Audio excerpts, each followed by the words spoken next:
in terms of what they will bring, in terms of just what they're about, that's good stuff coming into the Wizards locker room. Joining us to discuss the Wizards' not one, not two, not three, but 4 trades that have netted them 2 fresh new first-round picks and some fresh new faces as well. It's Josh Robbins of The Athletic. Josh, do you know which way is up currently? I'm pausing here because you kind of confused me here. I'm literally trying to count the number of trades that they made. It is 4, right? Or did one of them wind up being a combo deal because the Kings are kind of involved twice? Like, how did this wind up working out? What is your count? Oh, yeah. Okay, I got you. So, yes, you're right. Okay, I forgot the Valanciunas deal. So, yes, trade with Milwaukee, trade with the Sixers, trade with Sacramento. It appears a 3-team trade with Memphis and Sacramento. So, yes, a total of 4. Thanks the good Lord that you are the brains of this operation and I'm not, which just totally eroded all of my authority for your listeners. No, Josh. I'm good now.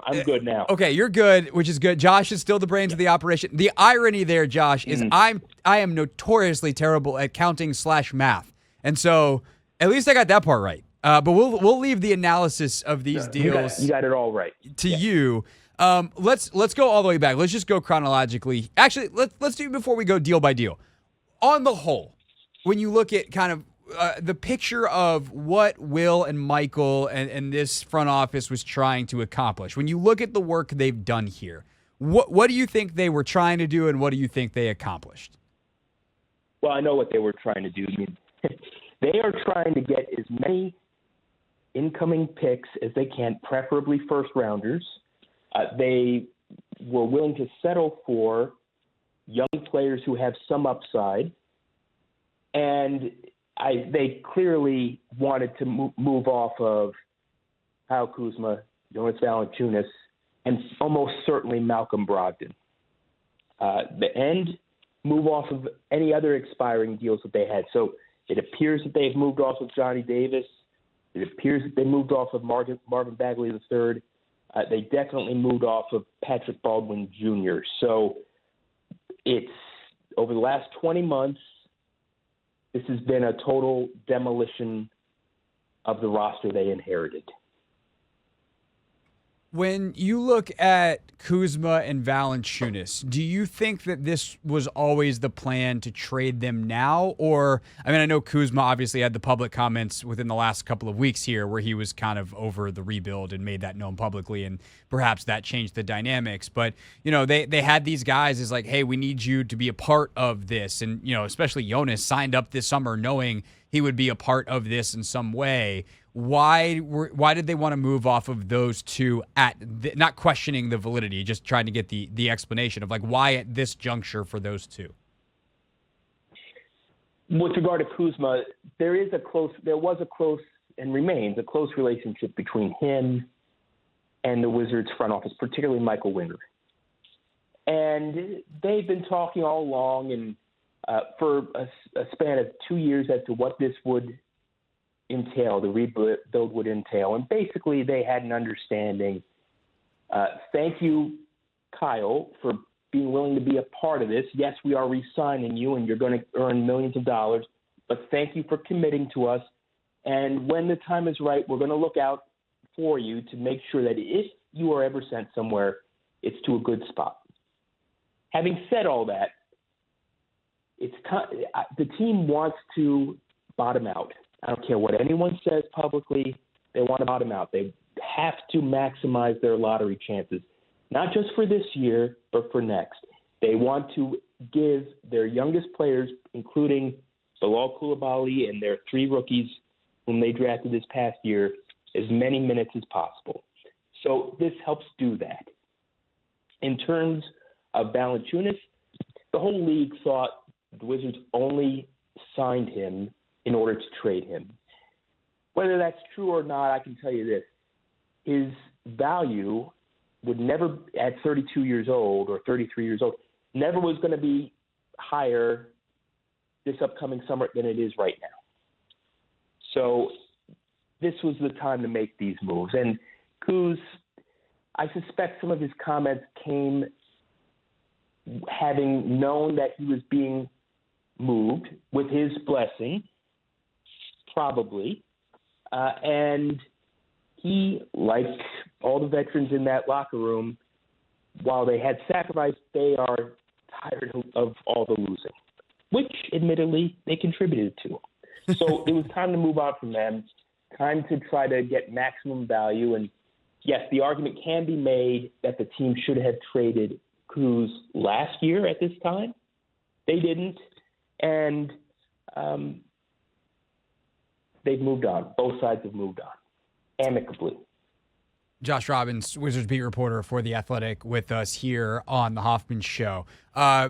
Josh, I was told by a very reliable source that the Kyle Kuzma for 2 first-rounders, that got turned down by Kuz at last winter's deadline. That's not how that went down. What do you know about kind of the way that whatever trade talks last year around Kuzma did go down, and kind of where his value fell this time around versus where it's been over the last year and a half?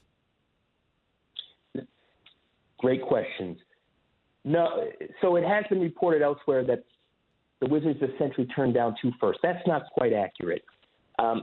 There would have been, I believe, a first-round pick incoming, no question, but they also would have had to take on an onerous salary to boot. The bottom line is the Wizards were lukewarm about that deal at that time. That's for sure. And given that they were lukewarm, and given that Michael Winger has a strong relationship with Kuzma and with Kuzma's agent, Boston Brown, Winger, who was on the fence with the deal, went to Kyle and said, look, what do you want to do? Are you committed to this? Do you want to stay?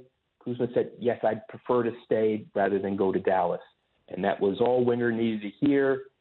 I suspect that Winger thought that Kuzma's trade value would remain where it was at that time. In my opinion, from what I'm hearing from other teams, Kuzma's value in the following 12 months has never been lower. It's never been lower. What they wound up doing is they were able to get a pick swap here. They were able to get Khris Middleton, and then they were able to get a young rookie, A.J. Johnson, who they say they like. So when we look at the returns in these deals, Middleton, like Johnson seems like perhaps someone that they liked in the draft last year. He goes 1 pick before Keyshawn George. I don't know that they would have picked him over George, but like another guy that fits the mold of positional size, lots of athleticism, plays hard. Like it makes sense why they would like him. Middleton and Marcus Smart specifically, though, how much are those targeted returns versus returns of convenience where you had teams that were willing to give you whatever, like obviously for Memphis, you get the first round pick. That's the most important thing in that trade. But a guy like Smart, tremendous leader, tremendous vet that you have around. Middleton, same reputation. So how much of that is convenience and like, okay, yeah, like that works for us versus guys they potentially sought out and targeted? I don't think it's fair. I don't think that they sought out Khris. They went into this deadline and said, wow, if we could get Khris Middleton, or wow, if we could get Marcus Smart. Marcus Smart's due another $20 million next year. And so in order to take on that 1 season and 35 game commitment, the Wizards had to bring aboard, had to get a first round pick, which they did, and which they are almost certainly very happy to have. As for Khris Middleton, they may deny it, but the reality is that Kyle's trade value wasn't what it was a year ago. And to be able to move him and to get some value back, you'd have to accept someone, in this case Middleton, who has been injured a lot, and has a player option for next year worth $34 million. So the incoming players are not ideal in the sense that most incoming players would be, in terms of being 100% healthy, in terms of having a perfect contract, etc. But off the court, they bring a lot of key measurables. Khris Middleton universally respected in the league. Marcus Smart, universally respected in the league, especially for his perimeter toughness, which the Wizards almost don't have at all. So in terms of what they will bring, in terms of just what they're about, that's good stuff coming into the Wizards locker room. Yeah, and that's why, I'm actually, I don't want to say excited. I mean, excitement with this franchise right now. You and I have talked about this. I have so much respect for, you and Varun and all the guys and gals that are around this team every day. This is not an easy job right now. It's not to be confused with, not out there laying bricks. It's not hard physical labor, but it's a lot of losing to cover. It's a lot to be around every single day. And with that, when I say I'm excited about these guys, it's very relative, but Marcus Smart mentoring Bub Carrington, I don't know how many more guys in the league are more perfect than Marcus Smart for a guy like Bub Carrington, the cloth that those two guys both seem to be cut from. If I'm looking for a wing that has just maximized his tools, Khris Middleton's one of the best over the last dozen years in the league, and a guy like Keyshawn George seems like he could certainly learn a lot. And I know that they're big on these cultural deposits, and so that's a big long wind up and kind of an opinion, Josh, to land on this question of how do they then deploy these guys for the rest of the year, because they've been very smart about trying to give these guys a ton of opportunity while making sure they don't overload them, overexpose them. So how does kind of the new rotation work, the new, young guys getting in the mix, and some of the incumbent young guys maybe seeing their roles and minutes change for the final 35 games here? May I just alter a little bit of your description first? Sure. The Wizards, all right, so the Wizards did get some pick value for both Khris Middleton and Marcus Smart, but they wouldn't have accepted anyone who they regarded as someone who would upset the chemistry in the locker room. Sure. Yep. Because of the losing, you got to have people who will be 100% on board, will be good leaders for the young guys. Both Middleton and Smart do that. Now, again, Khris Middleton has been injured for so much of the last year. Really unclear how much he will really play. I imagine that if he's healthy, he'll play probably up into the final 2 weeks of the season. Having him out there ought to help the young guys function. Marcus Smart just came back from missing a month and a half because of a finger injury.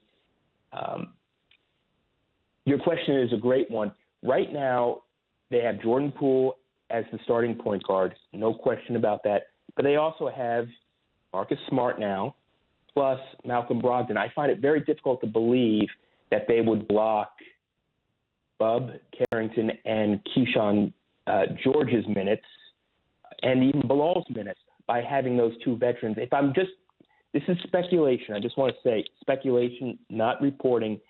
It would seem to me that Malcolm Brogdon probably will be bought out by the Wizards.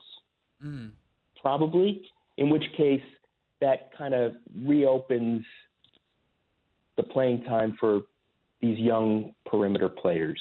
So that is something to watch for. And if Malcolm stays along with Marcus, then Brian Keefe's job will be much tougher to get the young perimeter guys the experience that the team values so much. So for Brogdon, it seemed like they were shopping him. Everyone kind of reporting hey, watch out for a Brogdon deal. Did they just not get the value? Including me. Yeah. So what would it have taken to get a deal for him? And was there just literally no interest for Brogdon? Why do we think that ultimately didn't happen? Well, we'll have to do some reporting on that. I will say, though, that when I canvassed league executives for other teams heading into the trade deadline, they all said the Wizards will be lucky to get a second-round pick for him. Partly because he tends to have injury issues, and partly really because he's due $22 million. He's earning $22 million this year. So if you're going to take back matching salary, who do you bring in? Makes it complicated. So I suspect they were simply not able to find a trade partner where the incoming contract or contracts were really what they wanted to take on. And maybe those contending teams out there simply wanted to wait for him on the buyout market. Both things probably are true.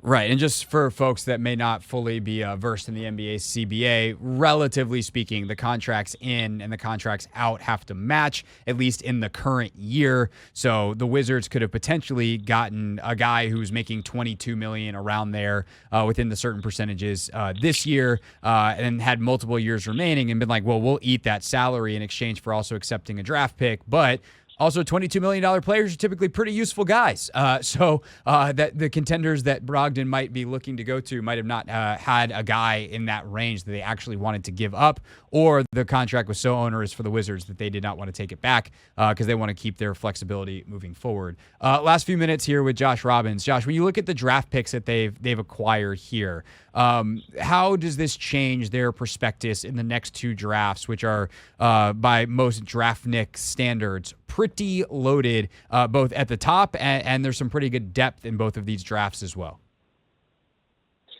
Well, it helps. You want, and they want, not you, Craig Hoffman, any team would want more bites of the apple because drafting is such an imprecise science. You want more first-round picks, not only to use those picks, but really, if you wanted to package them and to try to move up in a draft. Now, it's no one's going to give up the number one pick in this upcoming draft for a first-round lottery pick plus, say, the 25th pick in this draft. They're just not going to give up the first overall pick or even the second overall pick, given how good Cooper Flagg and Dylan Harper are thought to be. But it gives them options. It gives them optionality, and it gives them another chance. Maybe they trade it for a pick down the line, but they get to see who else is out there, hopefully develop him if they use it for themselves, or potentially move up. Josh, when you look again at kind of this overall picture here, I think one of the things that I've fielded from fans over the last couple of days is like just how much longer. Like I think the idea of like, okay, yes, finally, like when Michael and Will get here, finally, we're not going to chase 30 wins anymore. We're going to do a real rebuild, and now we're in the middle of it, and they're like, wait, how long is this going to take? Now again, looking at what they've already done, the young players that they have in house, the draft picks that they have, like what do you think? I know Michael and Will have been very hesitant to put a timeline on it, but like, what are the next 3 years, if you can paint the picture for fans of how you think this goes? What do the next 3 years of Wizards basketball look like when fans feel like they really are spending their time well, actually tuning in every single night, watching the games versus just going, oh God, I hope we don't lose by 40 tonight, which they've obviously spent far too many nights this season wishing for? Okay, so the short answer is the next 2 years are going to be tough. Why is that? Because they absolutely, positively have to protect their lottery odds for this upcoming lottery and the next one. Now, real quick, Josh, just to double click on that, is that because of pick swaps and the way that their current draft capital is slated, or is that just purely based off talent acquisition and the contour in terms of the depth of talent and the high levels of talent in the next two drafts? It's primarily because you need to have a superb talent to be relevant in the league. And that's where they're going to be, one or two, most likely. There's always exceptions. Yeah, you got to put yourself in the running for a transformational talent. There is also, so you got to lose. That's the set. And then even if you lose, the odds are still against you to get the first or second or even the third pick. That's the difficulty in the way the system works now versus prior to 2019. My answer to those fans who are frustrated is all of this really depends on how these next two lotteries go. Because as good as everyone hopes Alex Sarr will be, Bub Carrington, Keyshawn George, Bilal, right now none of them has far and away proved. I'm putting it nicely. None of them has proven he will be a franchise cornerstone. And how could they? They're so young. And in the absence of someone who's a clear franchise cornerstone on the roster already, you have to put your eggs, yes, in the development basket on the guys I've just mentioned, that's true, but really on hopefully winning those lotteries or getting the second pick in those lotteries or the third. And then, of course, making the right pick and developing him. But I think this all comes down to the next two lotteries, because the reality is it's more likely than not, just by the way the percentages work, that they will exit those two lotteries without a cornerstone player. So, everyone should hope I'm wrong, but just the numbers, it's tough. Yeah, it is. And I guess that would then, I guess I have to ask one more follow-up then, and this is kind of what I've been thinking about, because nobody likes this. Like, Michael and Will and Ted and, like, whoever else, like, they're not psyched about this having to be the path. I just don't know if there is an alternative. Like, what, outside of inventing a time machine and not giving Bradley Beal a no-trade clause, which would have allowed you to accumulate a lot more assets and pivot a lot faster, is there any other way? Like, is there a backup plan? If they don't win one of these next two lotteries, and maybe they don't even need to win it, because maybe, who knows, the second or third pick in this draft could be a cornerstone type player. There's a lot of depth at the top of this one, like an unusual amount of depth at the top of this one. But like, if they somehow miss on both of these, you just kind of throw up your hands and go, we tried. Is there a plan B? Is this just kind of how the system works, and there's no satisfying answer here? It's a great question. 3 years from now, I'm not suggesting that they will go 14 and do the math here, I guess 68. I'm not saying that would happen. What they could do is maybe combine. They could go back to the lottery well. That's true. Or they could take some of the guys who they've drafted and hopefully developed and then move them to a team for maybe a star. But then you'd probably be back where they were with Brad Beal, chasing mediocrity. So first of all, they would sure as heck like luck, but they're also going to need patience in case they don't get the luck that they so desperately want. Yeah, that makes sense. Now that's a critical issue. Is there any other path? Yes, they could keep winning, say, upper 20s games or low 30s, and then hope that a great player somehow falls in the draft who was undervalued by everyone else, like Shai Gilgeous-Alexander was, like Tyrese Halliburton was, and then not only get lucky that he falls to you, be able to identify him. That's what they tried to do. They didn't do it well. Yeah, it'd be a lot easier if they just win the lottery and get Cooper Flagg. He seems pretty good. Josh has so much coverage of all this at The Athletic, and it's all good. You should go read it. Just go to theathletic.com. If you're not signed up, like, it's the best sports coverage on the internet, and it doesn't cost that much money. Just pay the thing. Josh has a family to feed. Sign up for The Athletic. That's probably not how your people would want me to pitch that, Josh, but that's what happened. Go to The Athletic, read Josh's work. I don't get a cut off the subscriptions, but bless you for saying that. We do our best, and I'm sorry I'm having problems with my words. I am tired. It's been very. I can imagine. Great work covering all this, man, and we really appreciate your time during a busy time here on the radio. And I'll see you at the arena on Monday when Wemby and company are in town. All right, can't wait. Thanks, Craig. All right, that's Josh Robbins with us here on the Hoffman Show. This is the Hoffman Show on the Team 980 and the Odyssey app.